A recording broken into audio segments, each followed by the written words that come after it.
There was a time when Tony Jaa seemed unstoppable.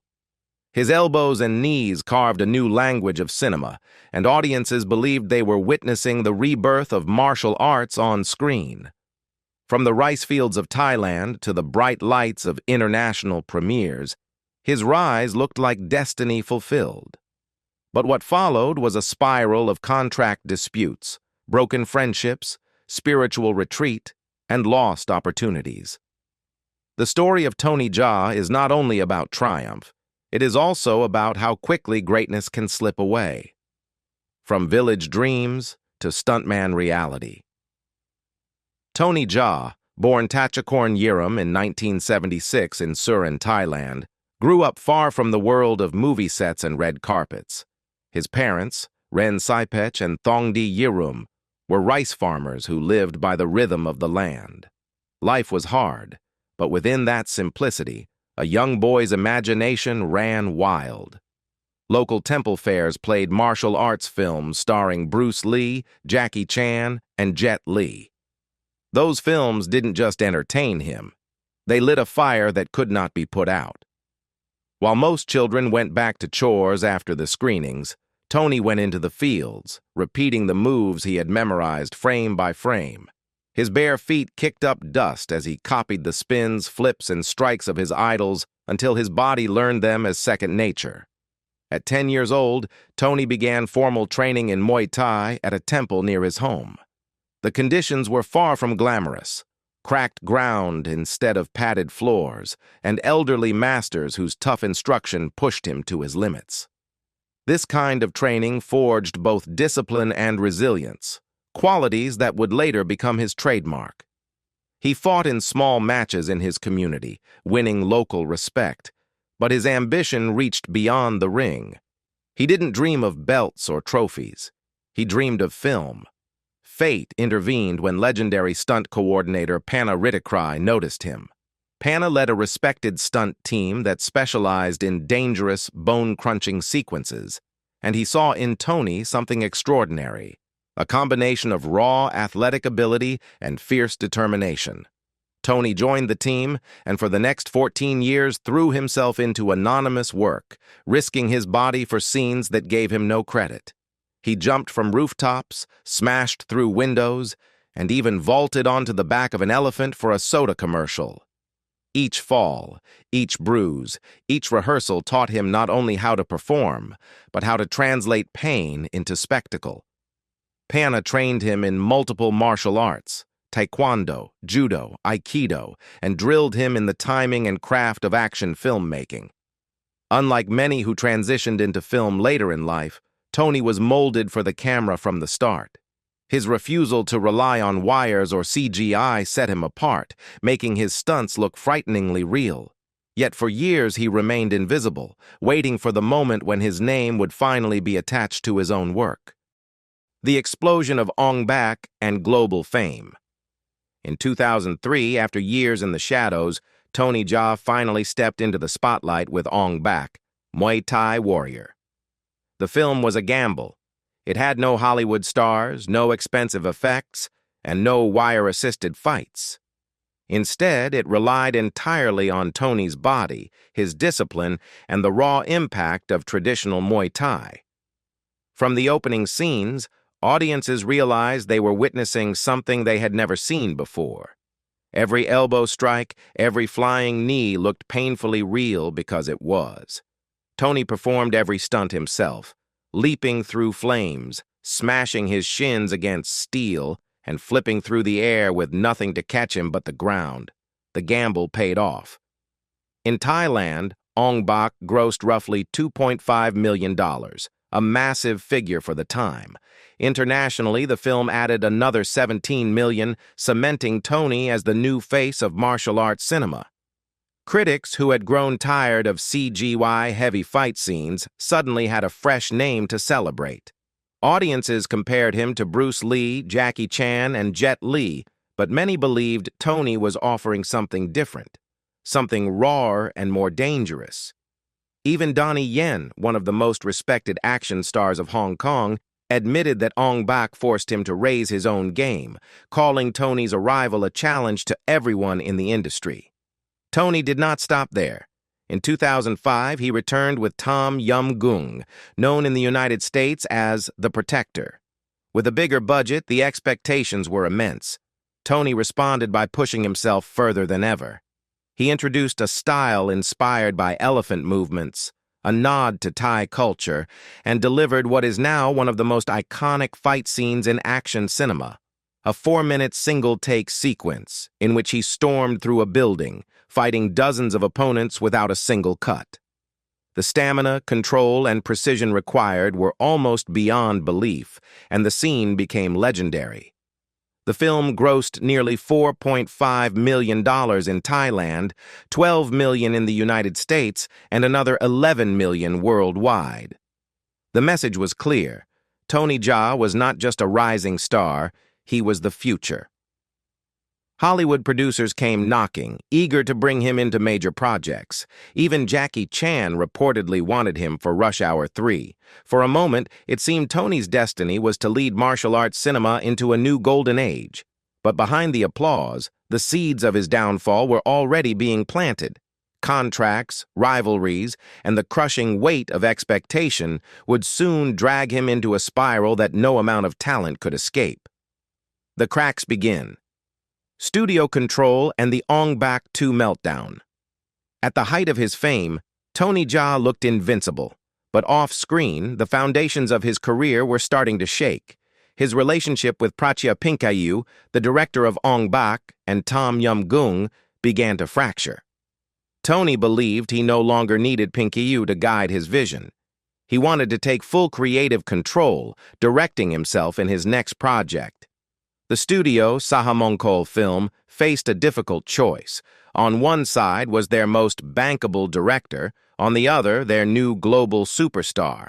In the end, they sided with Tony, pushing Pinkayu aside and giving Tony the reins of his biggest project yet, Ong-Bak 2. What should have been his crowning moment quickly became a nightmare. With a massive budget, elaborate sets, and a demanding schedule, the production spiraled out of control. Tony insisted on handling multiple roles at once, starring, choreographing, and directing. Sleep became scarce, pressure mounted, and then, without warning, Tony disappeared. For 2 months, the star of the film, the man the entire production revolved around, was gone. Rumors swirled across Thailand. Had he suffered a breakdown? Was he hiding from creditors? Or had he abandoned the film altogether? When Tony was finally found, it was not on a set but in a monastery, dressed in robes, seeking peace away from the chaos. His retreat brought production to its knees, ballooning costs and forcing desperate measures. The studio panicked, stripped Tony of his directing duties, and handed control back to his mentor, Panna Rittikrai.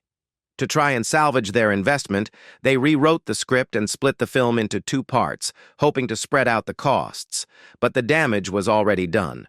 Released in 2008, Ong-Bak 2 grossed just $2.9 million in Thailand, a respectable number on the surface, but nowhere near enough to cover its inflated budget. Internationally, the results were even worse. Delays and bad press had scared away distributors, and in the United States, the film earned barely over $100,000. Globally, its total fell from The Protector's $23 million to just $6. The sequel, Ong-Bak 3, released in 2010, performed even more poorly. It could not even break into Thailand's top 5 films of the year, grossing just $1.3 million locally and around $1 million internationally. For a direct continuation of the story, the drop-off was catastrophic. Audiences who once saw Tony as the future had lost interest. Within a few years, he had gone from global sensation to a fading figure. What had looked like the next chapter in martial arts cinema was now a cautionary tale. The combination of studio control, broken friendships, and overwhelming pressure had pushed Tony to his limits. And instead of solidifying his legacy, Ong-Bak 2 and 3 marked the beginning of his tragic decline.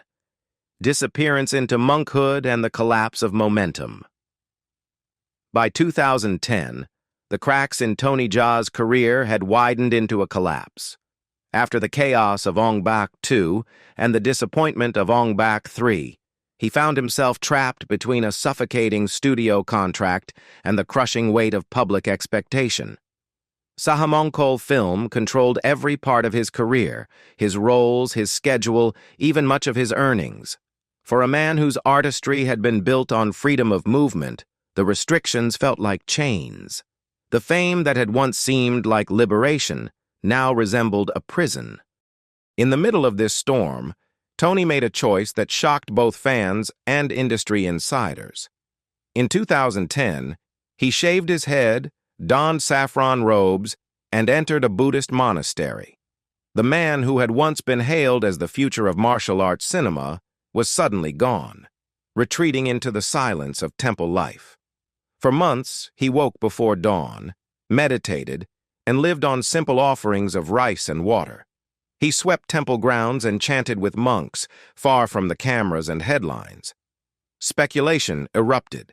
Some claimed Tony had suffered a breakdown, unable to cope with the relentless demands of filmmaking.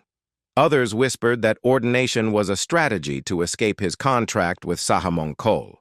But in Thailand, becoming a monk, even temporarily, is a long-standing tradition, an act of honor and reflection.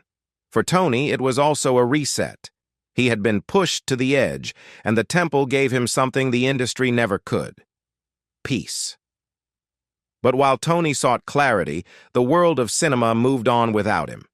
Donnie Yen entered his peak years, delivering some of the strongest films of his career. Indonesian star Iko Uwais exploded onto the international stage with The Raid in 2011, bringing a brutal new energy to martial arts cinema. Hollywood shifted toward superheroes and CGI-driven blockbusters. The raw, bone-crunching realism that had made Tony famous began to fade from the mainstream. When he finally returned, the world he had left behind no longer existed. The excitement that once surrounded his name had dulled, and the opportunities he had once turned away were gone. The time he spent in robes gave him inner calm, but it also cost him momentum in an industry that never slows down. What had once looked like a legend in the making now felt like a story interrupted, perhaps forever. Hollywood's call and the struggle to adapt. When Tony Jaa finally stepped back into cinema, Hollywood was waiting. His early films had already gained him a cult following among Western audiences, and producers believed they had found the next great martial arts icon. But by then, years had passed since Ong-Bak and The Protector. The industry had changed, and Tony was no longer the unstoppable newcomer. He was now fighting to reclaim lost ground.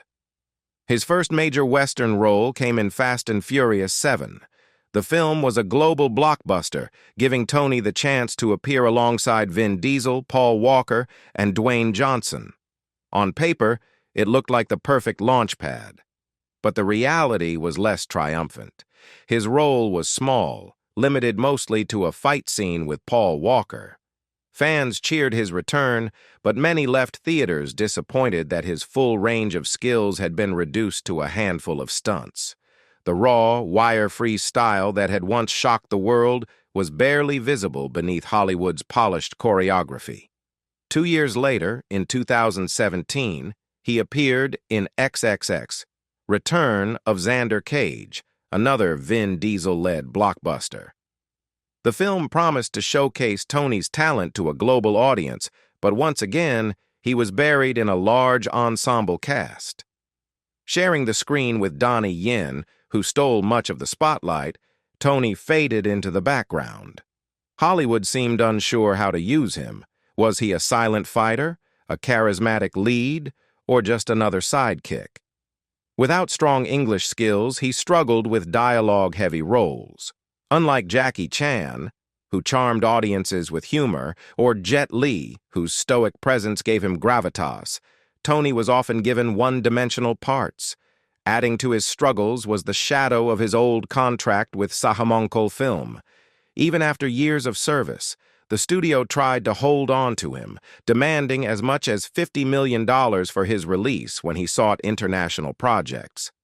The legal battles delayed his opportunities, and by the time he was free, much of the momentum had already vanished. He did appear in smaller international projects such as Skin Trade, Never Back Down, No Surrender, and Triple Threat. While these films gave him more room to perform, they lacked the scale and cultural impact of his early Thai work. The man once hailed as the savior of martial arts cinema now found himself fighting for supporting roles, trapped between Hollywood's expectations and his own refusal to compromise on authenticity. What could have been a second golden age never truly materialized. Hollywood wanted Tony Jaa, but it never really knew how to let Tony Jaa be himself. The legacy and what could have been. Looking back, Tony Jaa's impact is undeniable. Ong-Bak in 2003 changed the way martial arts films were made. At a time when audiences were growing tired of CGI trickery and wire-heavy choreography, he brought back the raw danger of real combat. His elbows and knees hit like thunder, and his commitment to performing every stunt himself forced the entire industry to rethink how action should look. Even Donnie Yen, already a giant in the field, admitted Tony pushed him to sharpen his own choreography. For a brief moment, it felt like martial arts cinema had found its new leader. But just as quickly as he rose, his career faltered. Studio control, creative conflicts, financial disputes, and the immense pressure of global fame dragged him down. Instead of building on his success, he found himself trapped in contracts and sidelined by Hollywood. His temporary ordination as a monk gave him peace but cost him critical years. By the time he returned, the industry had moved on to new faces and new styles. Where Bruce Lee had built a philosophy, Jackie Chan had crafted a persona, and Jet Li had commanded authority. Tony remained tied to the physical spectacle of his fights. His characters rarely spoke or resonated beyond the combat. Without creative control, he couldn't shape his own legend. Still, his influence lingers. Young fighters and choreographers continue to study his sequences. His no-wire, no CGI approach remains a benchmark of authenticity in a field often dominated by effects. Fans still rewatch Ong-Bak and The Protector, marveling at a time when one man made gravity look like a suggestion. Tony Jaa may not have fulfilled the promise many once believed, but he left a mark that cannot be erased. His story is both inspiring and heartbreaking, a reminder that talent can ignite the world. But even the brightest flame can fade when trapped by forces beyond its control. Tony Jaa's journey shows how quickly triumph can turn into struggle, even for someone who once seemed unstoppable. Do you think he was held back by the industry, or did he make the right choice to step away when he did? Let us know in the comments below. And if you found this story moving, hit the like button, subscribe, and stay tuned for more deep dives into the lives of cinema's most unforgettable stars.